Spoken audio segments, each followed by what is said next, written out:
Thank you, Mr. Speaker. To the Minister of Finance. For each of the years ending 30 June 2011, 2012 and 2013, what was the reduction in tax revenue specifically in the top tax bracket as a result of the tax reductions in Budget 2010? Honourable Bill English. Mr. Speaker, it's not possible to give the member an exact figure because we can only measure it against assumptions about what tax would have been paid. However, as a rough estimate, if the top tax rate had stayed at 38% and all other things remained equal, tax revenue would have been higher by around income tax revenue would have been higher by around $400 million in the 2011 tax year and about $1 billion in 2012. However, members will recall that all personal income taxpayers in all tax brackets had a significant income tax reduction in 2010 at the same time as GST went up.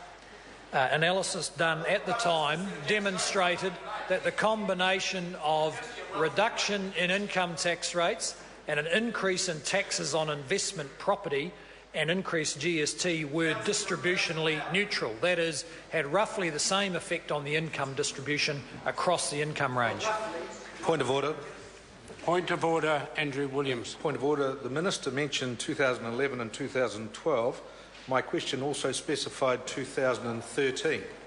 Yes, but the member will recall that the Minister started his answer by saying it's simply not possible to answer the question accurately. The member has further supplementaries. That's the way to delve into it. Andrew Williams, supplementary. Point of order, Mr. Speaker. Point of order, Andrew Williams. Point of order. I seek to table from the Parliamentary Library a paper detailing each of the years 2010, 11, 12 and 13 in terms of totalling $4 billion. Order. Obviously, The member will resume his seat. The point of tabling a document is to give further information to members. I'm prepared to put the leave, but it's not for the member to take the opportunity of making a political statement. Leave is sought to table that information from Parliamentary Library. Is there any objection? It can be tabled. Supplementary question, Andrew Williams. If it was so vital to sell state assets for about $4.7 billion, why did the government, based on these Parliamentary Library figures, give away $4 billion to top income earners over the past 4 years? Honourable Bill English. Well, Mr. Speaker, the tax package in 2010 didn't give away $4 billion to top income earners. What it did was change the mix of taxes for the same total revenue. Higher income earners paid more GST, and the impact of about $1 billion of extra tax collected on investment property fell largely on higher income earners. The analysis done at the time by the Treasury and Victoria University showed that the tax package was roughly fiscally neutral and that it was roughly distributionally neutral. That is, had the same impact on income groups right across the income range. It's a tax package which this government is proud of. We have a very good tax system and it collects revenue very efficiently. And among high income earners, there's much less tax dodging than there was under the previous government. Supplementary question, Andrew Williams. To the Minister of Finance. What is the estimated loss in government revenue stream in the 2014-15 budget year as a result of dividends foregone due to the sale of $4.7 billion in state assets over this past year? Honourable Bill English. Mr. Speaker, I can't give the member those numbers off the top of my head. However, if he looks at the investment statements that were published for the electricity companies, he'll be able to see that. I must say, though, that from the taxpayer's point of view, these large, risky businesses are now being managed and scrutinised by people who have much better capacity to deal with the complexities of the electricity market than the government ever did. Point of order, Andrew Williams. Point of order, Mr. Speaker. I seek leave to table. Source again is the Parliamentary Library, a paper detailing the amount of dividends foregone. Order. Leave is sought to table that particular document. Is there any objection?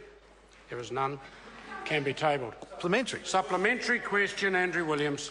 To the Minister. Does he agree that had he not made the $4 billion in tax cuts over the last 4 years to top income earners, and had invested this and maintained government contributions to the high-performing Cullen Superannuation Fund, that New Zealanders would all be much better off long-term in terms of their retirement superannuation, and if not, why not?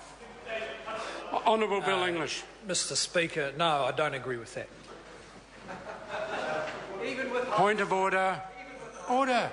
I ended it by saying, if not, why not? We didn't hear why not. The member's been here a long time. He gets the ability to ask a supplementary question. If he puts two legs in it, the minister chooses to answer one. That's satisfactory. Supplementary question, Andrew Williams.